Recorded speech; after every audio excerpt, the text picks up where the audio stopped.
विशेष ज्ञान। धर्मदास जी ने परमेश्वर कबीर जी से शरीर में बने कमलों के विषय में जानना चाहा, तो परमेश्वर कबीर जी ने कमलों का ज्ञान करवाया। कबीर परमेश्वर जी ने कबीर सागर के अध्याय अनुराग सागर के पेज 151 तथा भवतारण बोध पृष्ठ 57 पर केवल 8 कमलों का ज्ञान दिया है। कबीर बानी अध्याय पेज 111 पर 9 कमलों का ज्ञान करवाया है। बताया है कि 9वें कमल में पूर्ण ब्रह्म है। कबीर बानी पेज 111 का सारांश।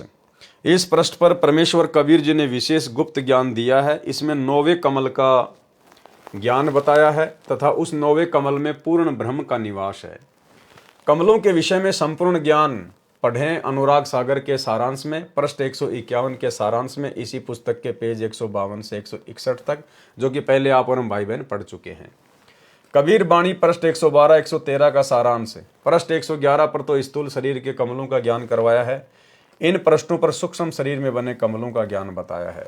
सूक्ष्म शरीर के कमलों का ज्ञान। प्रथम कमल में शुक्ल हंस रहते हैं, बहुत बड़ा विस्तार है। नंबर 2, दूसरे कमल में सहजदास जी का निवास है।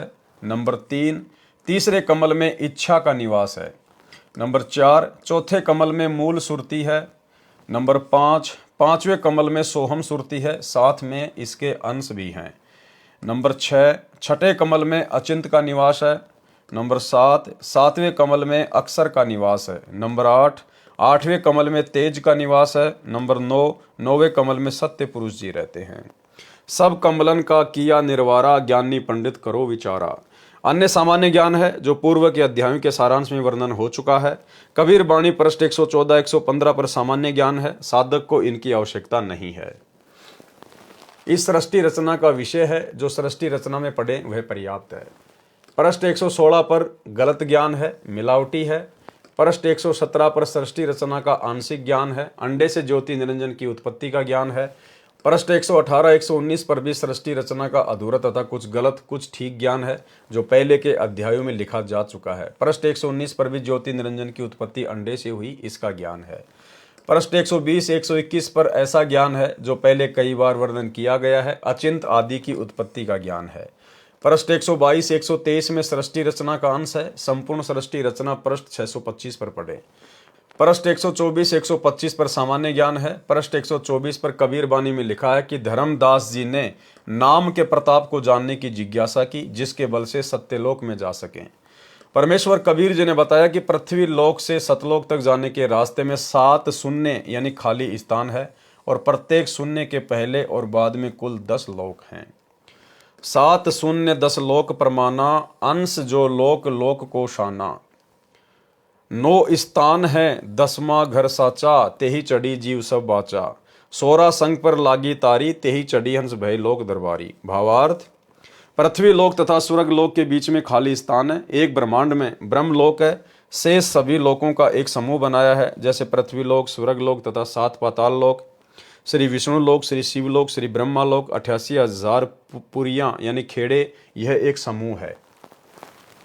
ब्रह्मलोक और समूह के बीच में एक शून्य है। दूसरी शून्य ब्रह्मलोक के चारों ओर है। तीसरी शून्य 5 ब्रह्मांडों के चारों ओर है। चौथी शून्य 20 ब्रह्मांडों के चारों ओर है। पांचवी शून्य काल ब्रह्म के 21 ब्रह्मांडों के चारों ओर है। छठी शून्य अक्षर पुरुष के निज स्थान, जिसे अक्षर पुरुष लोक कहा जाता है, जो एक ब्रह्मांड में है। अक्षर पुरुष का ब्रह्मांड एक संग ब्रह्मांडों का है। अक्षर पुरुष ने एक ब्रह्मांड अपने लिए रखा है, शेष 6 महाब्रह्मांडों में 6 संग ब्रह्मांडों को घेरा है, जो अक्षर पुरुष का निजी ब्रह्मांड है। अब भाई और बहनों, ये बहुत ही गूढ़ जानकारियां हैं, बहुत ही आगे के लेवल की जानकारियां हैं, जो यहाँ पर किसी को सौपन में भी नहीं हो सकती, काल को सौपन में भी नहीं हो सकती यहाँ पर, बाकी तो होगी किसको, साधु संत शंकराचार्य तो छोड़ दीजिए। ये परमात्मा अक्षर पुरुष के ब्रह्मांडों की जानकारी दे रहे हैं कि अक्षर पुरुष ने अपने 7 संग ब्रह्मांडों को किस प्रकार से सेट किया है। अक्षर पुरुष का ब्रह्मांड एक संख ब्रह्मांडों का है, यानी एक ब्रह्मांड में, एक महाब्रह्मांड में अक्षर पुरुष ने एक संख ब्रह्मांडों को सेट किया हुआ है। अक्षर पुरुष ने एक ब्रह्मांड अपने लिए रखा है, शेष 6 महाब्रह्मांडों में 6 संख ब्रह्मांडों को घेरा है। जो अक्षर पुरुष का निजी ब्रह्मांड है, उसके और भंवर गुफा के बीच में छठी शून्य है। सातवीं शून्य अक्षर पुरुष के लोक यानी सात संग ब्रह्मांडों का क्षेत्र और सत्यलोक के बीच में है। इस प्रकार 9 स्थान अर्थात मुकाम है। 10वां लोक सत्यलोक है जिसको सच्चा लोक कहा है। 9 स्थान कौन से हैं? अब ये इतनी गहरी जानकारियां हैं भाइयों और बहनों, वैसे आप और हमें इसकी विशेष आवश्यकता नहीं है, लेकिन ये कबीर सागर में